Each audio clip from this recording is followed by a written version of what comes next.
Start the music early today. Start it right now. The Dodgers up 3-0. They are the smartest sports franchise to ever exist. I'm going to explain to you why in a second.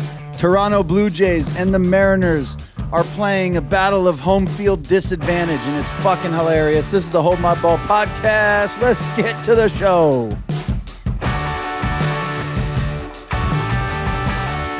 When you build a roster like the Dodgers have built, there's only one possible thing that could derail you. There's only one thing that could go wrong. There's only one thing that could stop you from getting to the promised land. And that's injuries. That, my friend, is injuries. What the Dodgers have done here is they took a $300, $400, I don't know, $1 million team. And they said, hey, listen, half of you guys, I want half of you. I want you guys that are proven. I want Tommy Edman, Kike Hernandez. We know what you're here for. It's not regular season, I'll tell you that. Has nothing to do with why you're here. Max Muncy, been there, done that. Hang out, dude. Every pitcher that we have, every single one of you guys, just relax. Just relax. Get a couple innings in early. We're going to send you down to AAA on rehab or just put you on the IL and do nothing for a while. And by the time we get to September, August, mid-August, we'll call it, maybe early August, early to mid-August, you guys are going to trickle back here. We're going to bring you back. You're going to have 50, 60 less innings than you would have had. You hitters, you're going to have 60 to 80 to 100 games less wear and tear on your body than everybody else does. And you're going to get your 3 weeks of at-bats in right before the playoffs. And because we're the Dodgers and we know we're going to make the playoffs, we're going to roll in healthy. We're going to roll in with a Blake Snell and a Yamamoto. And then a Glasnow. And then we're going to roll out Ohtani as our fourth starter. Who's our fifth starter, you ask? Oh, that's our closer now. Don't worry about him. He just hung out and figured things out down there in AAA. We had to get him kind of racked down there by those guys, make it look believable. We had to make the story look real on sending our entire team out to the IL, to the AAA levels, to the AA, to just hang out. Hey, Will Smith, listen, you're going to be catching pretty much every game here in the playoffs, okay? I'm going to need you to, let's get some kind of injury, little hand injury, yeah? Keep you out. We'll give you a few weeks off right before playoffs so you're rested, your body feels good, because you're going to catch every game en route to a World Series. Sound good? The Dodgers are the smartest team in baseball. And if you're going to try to tell me that's not what happened, you're probably right, but I like my theory better. They are making the Milwaukee Brewers, the best team in baseball, the best record in baseball, look like they don't belong on the field. And the crazy thing is, the Dodgers aren't even really hitting, but they're also not letting anybody hit anything. If you said, hey, Dodgers are going to score 10 runs in the first 3 games against the Brewers, you go, that series could be 2-1 either way. Could be Brewers up, could be Dodgers up. That's pretty good. But then you would turn around and say, the Brewers are going to have 3 runs. And the crazy part is they're going to get 1 a game. So not only is 3 runs not enough, they're not even coming in 1 game. The 3 runs are going to be spread out, 1 per game. So unless you shut the Dodgers out, you're not winning. The Brewers are done. They're cooked. They're out. They quit. You could tell. And I'm not saying they quit. I'm not saying they're not going to show up and bust their ass to try to come back and pull a 0-4 Red Sox. I'm not saying that's what they're not going to try to do. But you can see it. You can see it in the dugout. You can see it in their faces. There's no reprieve. You're down 3-0. You're in Dodger Stadium. There's an out or two to go in the 9th, and you look across and you go, we got Ohtani tomorrow. Tonight's game, man, let's go over it real fast, and then we're going to go over to the Blue Jays and the Mariners, which is, God, like I said earlier, they're playing a battle of home field disadvantage. That's crazy. 5? What have they played? 4 games? It's 2-2. A home team can't seem to win? Never seen anything like it. Never seen anything like it. The Dodgers are 8-1 this postseason. They're playing very well. Glasnow takes the mound today. He gives up, I'm going to look this up. He gives up, I think, 3 hits in the first 2 innings. First 2 innings, he gives up 3 hits and a run. Milwaukee finished with 4 hits. 4 hits Milwaukee finished with. They get 3 in the first 2 innings, and then Glasnow, I firmly believe, the biggest play of the game, and I don't even think it's close. It's 1-0. It's the second inning, I think. Infield in, 1 out. A ground ball to the 6 hole where Muncy is playing a standard third base, infield in.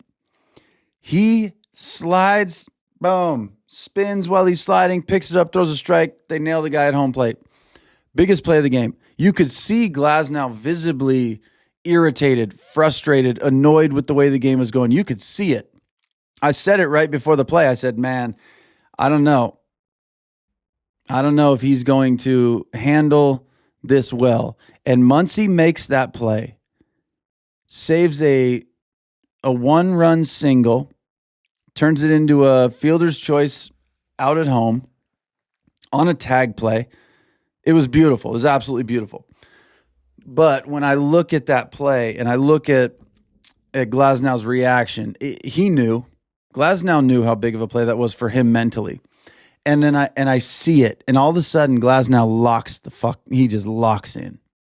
He locks in. The Brewers had no chance. The Brewers had the second highest OBP in all of baseball. I think they scored the most. I don't know. Doesn't really matter. They had the second highest on-base percentage in all of baseball. They can't get on base. It doesn't matter if they decide, let's jump them early, let's ambush them. If Yamamoto, Blake Snell, and Glasnow throw us first pitch fastballs, first pitch strikes, screw it. If it's over the plate, let's hit it. It's pretty damn hard to hit these guys down 0-1, 2-1. Anytime we have a strike on us against these guys, it's significantly more difficult than it was already, and it was already significantly difficult. So you look at game 1 and go, let's jump on Snell. We got to get at Snell early. We got to get there early. Wrong. You're going to face the minimum against Snell in 8 innings. Nobody's getting on. The one guy that is going to get on is going to get a little single. I'm going to pick his ass off. Bam. Nobody on base for a team that was second in MLB in on-base percentage. Maybe they try something different in game 2 or 3. Game 2, they go, it's Yamamoto. We got to stay there. We got to stay hungry. We got to swing early in the count. Has to be done. No hard contact. Other than Churio, first pitch, Yamamoto throws, goes Yahtzee. Nothing else beyond that. Just nothing. Today, maybe they try something different, huh? Maybe they get a little selective. Let's work that OBP. Let's get Snell out of there. Let's get Glasnow out early, huh? Now they're just working behind. They're working behind Glasnow, who said, thanks, that's nice. He was dotting. He was so good today. And he's a hometown kid, Santa Clarita. Man, I'll tell you this. Blake Snell has Snell and Glasnow is kind of the same guy to me. Glasnow has a lot of money. A lot of money.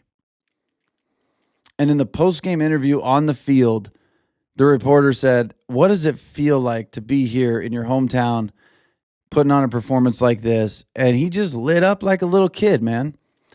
He lit up like a kid. It's something that no matter how much money, fame, life experience you have, it's nice to see a human being look around, soak the moment in and go, this was freaking awesome. You fans are awesome. It's amazing to do this in my hometown. The stadium of those that was left for the post game still there went nuts for him, you know, and it was just beautiful. A beautiful day at Dodger Stadium. Truly was. The Brewers are done. That series is over. I'll say it. And I'll say it confidently. I'm still a little superstitious and I'm not stupid, but I will say this series is over. Because it just is. I don't see any way that the Brewers find something to beat this Dodger team 4 times in a row. Do not see it. Don't see it now. Won't see it when I go to sleep. Won't see it when I wake up. Dodgers going to the World Series. They had the perfect plan. Rest everybody in AAA and the IL all season long. All of them. There's a team in our division that's 48 games back. There's another one that's 22. We don't give a shit. We know where we're going to be. We got the wild card against the Reds. Perfect. Perfect. A nice warm-up before we get to Philly. And once we get through Philly, and I said this before it all started, I said if the Dodgers get past Philadelphia, they're going to roll the Brewers because that means that the Dodgers are playing extremely good baseball because the Philadelphia Phillies had an extremely good team. I was not wrong on the National League side of the bracket. Not even close. I was incredibly wrong on the American League, and I have been the whole time, even up till last night. And here's the thing. It's okay. This is playoff baseball. Last night, I said, it doesn't matter that the Jays won. I don't care if they brought their sticks for one day. I see this going 4-1 Mariners. They're playing too good. They got the pitching. I'll tell you what, good pitching beats good hitting. It truly does. But when this Jays lineup is hitting, everybody else is screwed. I mean, they are good. I truthfully don't know that I want to see the Mariners. I don't know if I want to see the Mariners. If I'm just looking for the best possible baseball game, best series for the World Series, it has to be Toronto and it has to be the Dodgers because in order to beat the Dodgers, you got to have pop in your lineup, but you can't be the Yankees. You have to also have good hitters. And that Jays lineup is littered with good hitters with lots of pop. A lot. You got to always, if you want to beat the Dodgers, you got to stay one swing away. You have to. I don't see the Mariners, if they get to the World Series, hanging within one swing of the Dodgers. And I don't see them with. The Mariners got guys that can leave the yard, don't get me wrong, but I don't see them having guys with the potential to leave the yard. If it's a one-swing game, there's a lot more guys on the Blue Jays that I would take in a one-swing game than there is on the Mariners. That's just the way it goes. But we do have to talk about Scherzer because, my gosh, man, that was vintage Scherzer, and it was beautiful. It's just this, I'm telling you, everything full circle. Baseball's the same. It's going to go full circle. Of course you want Scherzer in a game like this. You know why? Because Scherzer is a madman. Scherzer's a dog. Scherzer's got balls. Scherzer's going to take the field and act like it's do or die. We must win. You put me on the hill, I'm going to do whatever it takes for however long it takes. I don't give a fuck. That's what he's going to do. That's old school baseball. That's making the game important. Manager comes out to get him out of there. He yells, goes, "He's a fucking get out of here, dude. Get out. Let me finish the inning. God damn. What does he do? He K's up a Rosarena, walks off the field at 40-something years old. Baby, let's go. Scherzer fires me up. And I think everything he does now is just the culmination of a 19-year career, whatever it's been. And I think he's just playing it all up now, you know? I watch him throw a pitch in the bullpen warm. He's like, boom, boom, yeah. It's like, okay, dude. Oh, stop. I watch him like shoulder check somebody in the dugout pregame, and it was like a coach walking by. Like, okay, come on. Come on, Scherz. What are we doing? Is it necessary? Is it just the way you are? Or are you playing it up because that's what it takes for you to be a competitor? And either way, natural, played up, I'm good with it. I see a guy doing whatever it takes to win today's game, and there needs to be more of that. There needs to be more. Baseball's going to come full circle. You got to hit. You got to hit with some pop. You got to be able to actually hit. You know what I'm saying? You got to pitch. You got to pitch more than what? 4 innings as a starter? 5 innings as a starter? Watch how many teams go after starting pitching now versus relievers. Watch. This playoff should be the end of the 4-inning start, the end of only 2 times through the lineup, the end of, lefty. We've seen so much go with the gut, go with the fucking guy on the mound and let him finish, and it's working out beautifully. And it's making for an entertaining game. MLB, I know none of y'all listen to this podcast, but if you do, please listen to that. The players, the personalities, the clutch, the genes. For a guy to sit in there at 40 years old and look at his head coach coming to pull him and say, I'm not fucking leaving. And then go K up a Rosarena and walk off the field going, yeah, baby. That's what it is. That's the game. I've been saying it forever. We want competition. We don't want the best players in the world to show up and just play an all-star game. We want them to show up and compete. And that's what we're seeing. And it's beautiful. It's just beautiful baseball. These playoffs have been unbelievable. Vladdy, still at it. I think he set the franchise record for most home runs in a postseason for Toronto. Good for that, dude. I said it last night. I'll say it again. It is nice to see somebody get paid the bag. Somebody get their bag and then show up and do exactly what they got paid the bag for. Vladdy, good shit. I'm fired up. I just am. This podcast, don't mistake my passion for anger. I'm not mad. I'm pumped on good baseball. It's just nice to see it back. It's nice. It's really nice. That's it. Toronto and the Mariners are going to a game 6 at the very least. They're going to 5 tomorrow. Possible game 6 and 7 in Toronto. Well, game 6 in Toronto for sure, one way or another. It's going to be a closeout game for somebody. I just see this being Toronto. Book it. LA already booked it. A Toronto Dodger World Series would be pretty nice right now. And I also think it would be electric. You talk about some star power. And I don't know why I didn't read the script beforehand. Of course. The World Series.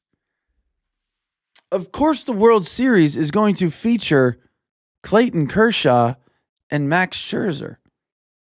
Of course it will. Why didn't we think of this earlier? You know the storylines in baseball. They're crazier and better than any other sport.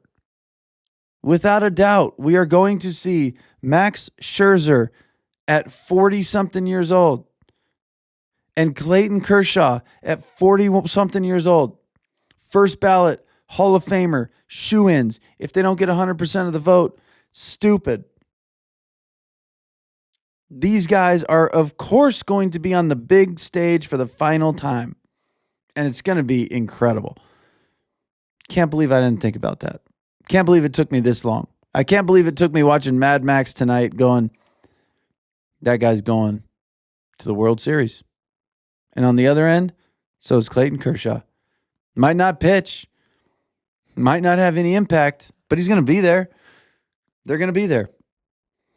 And I don't know what Scherzer's plans are for next year, but I do know that man deserves all the World Series that he's ever been in, that he ever gets to be a part of. He deserves it. So does Clayton Kershaw. But I'm telling you right now, this Dodger team, they're who's going to stop them? Nobody. They had the perfect plan. They're fresher than everybody else.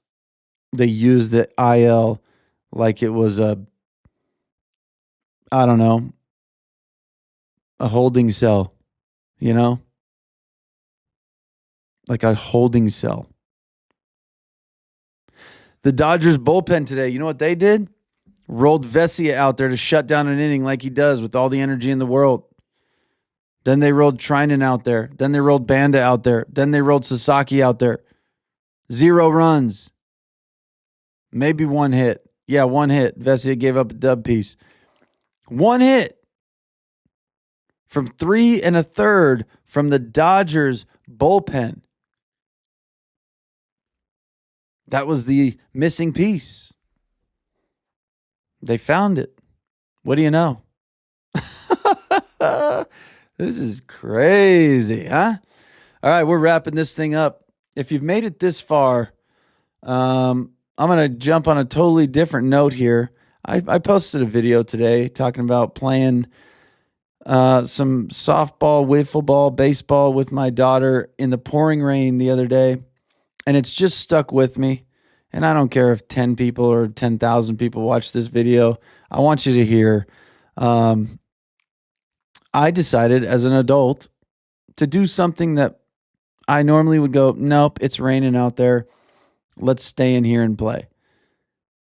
I said, let's go out there. She was like, it's pouring. I said, yeah, it's going to be awesome, isn't it? And it was. We went out there for an hour. We played. We had a great time.